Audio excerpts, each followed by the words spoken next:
Good day everyone, my name is Rusty P. Tabudlong and mag-discuss ko sa inyo about ani akong code using Python. So first kanisa nga line diri atong explain or i-discuss. So sa first line na siya print function nga empty. Wala siya sulod. Then diri na siya variable name nga may text. Then na siya isulod siya nga list daw kuno input enter a text. So mag-input kuno ta og text. Print format user text. Naka placeholder nga may text. So wala pa may value ni may text dire kay wala pa man input dire. So mag-input sa ta. Input atong input kay hello.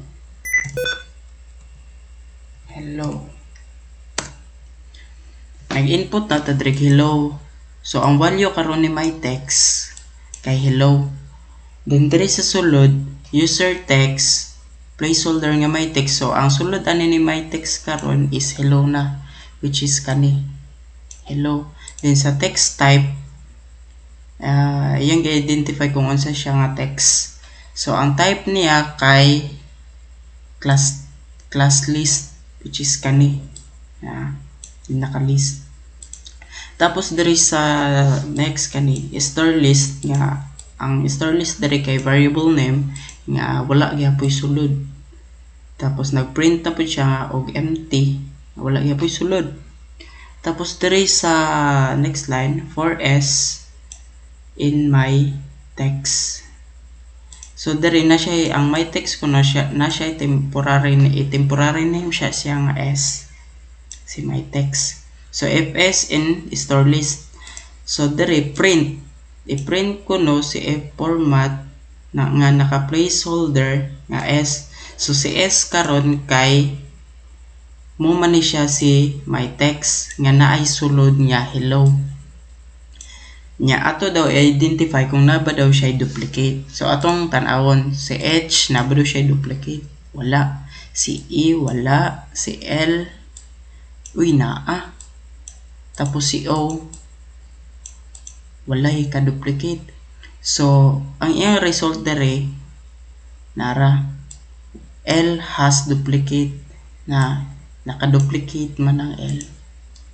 So next dere print so nagprint po siya og empty, walay sulod. So our buyer nga variable name nga is equals to empty gyapon. Print format current birth year data. Our buyer nga naka placeholder. So wala pa man tayo mabutang diri kay kanang wala pa nato nakita kung unsa iyang sulod. So, mo na gitawag ni sir og ayaw asa ko. Then there is a next. So, na siya name list nga variable name nga naisulod nga si Rusty, si Julius, si Neil ug si Nixin. Yan na po siya variable name diri nga list nga naisulod nga 2002, 2001, 2003 ug 2004. Tapos si N kuno is equals to 0. Okay, dire. For name in name list, so si name list ko no ato siyang temporary name nga name pod kani. So our buyer name. So si name karon mo na ni si name list kani. So si name list ko no na magsugod ko no ta sa 0. Na magsugod ta sa 0, which is ang counting 0, 1, 2, 3. Dire po 0, 1, 2, 3. So magsugod ta dire kay Rusty. Dire po sa year list magsugod po ta dire kay 2002 kay 0 man ang value sa n pa. So in si name Rusty, year list 2002. Morning nakabutang diri na muna yung value sa 0 pa. Then ang value pa ani kay 0. Nya mulop di siya. Ang value na ani kay 0. So 0 plus 1 is equals to 1. So mulop siya diri kay Julius na 0 1. So 1 na ni si Julius. Siya na may mupuli diri kay name nya sa year list na pod diri na pod siya kay 2001. So ang value ni ani ni n karon ang nabutang na dire na si Julius og ang 2001. So ang value ani ni n karon kay 1 na. So 1 plus 1 is equals to 2. So mulop na pod siya. So 0 1 2. So sinil na pod na sinil og kani 2003 na ara. Then so on mulop na pod siya tap is equals to 3 na ang value maninil kay 2. So 2 dari n plus 1 is equals to 3. 0 1 2 3.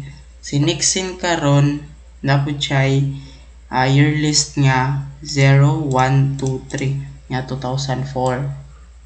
So mo ni ang result na our birth year mo ni ang result is kani sulod nara. Tapos there is a next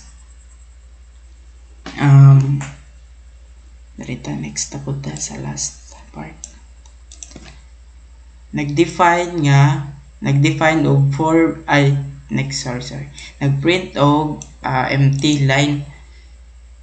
Sa next line define siya og function nga ang name kay loop break. So empty, wala gyapon siya isulod.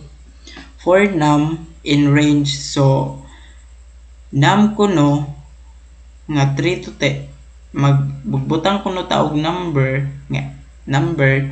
int na siya in range to 3 up to 10. So if dirita sa next, so if num is equals to 6, so dirita magsugod sa 3. So if 3 ba daw equal ba daw siya sa 6, di ba false? So mo return num, pero magbutang siya direct value na num3. So num3 loop na po siya tak unsay sunod sa 3 4 na po mabutang dira 4. Si 4 ba daw is equals ba daw kay 6, so dili na pod mo loop na pod siya return num diri na po siya na nagbutang na po siya 4. Tapos sunod si 5 ba daw is equals to 6, dili na pod false, mani input na po siya. Pag loop niya, pagbalik niya pak uy 6 equal naman sila, so dili na niya i-appeal ang 6 kay equal naman sila, true naman. Then sa 5 ra siya tama na 5. Tapos iya day yung i-print ang sulod ni num. So si num na print format niya ang num kay na may sulod nga 3 num3 num4 ug num5.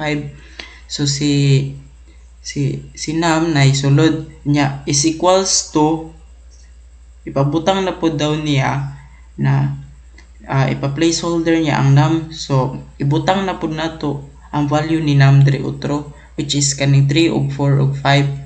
So ibutang na po nato diri num3 num4 num5.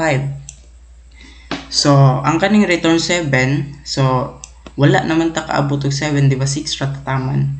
So 7 kung abot siya 7 mo return siya 7, pero wala man ta kaabot 6 ra man ta, so 6 mo ni ang result lang 6 kanang. Tapos dere natay function name nga loop break. Si loop break na siya sulod nga kani 3 4 num3 num4 num5 num6, dili ni siya empty, nani siya isulod nga kani. Tapos dere print formatting captured return. So iya daw ko nung i-captured pila ang return num. So na makita dere num is equals to 3 1 2 3 4 5 6. So ang captured return num daw kuno nga naka placeholder loop break is equals to 6. So mo to siya ang result 6.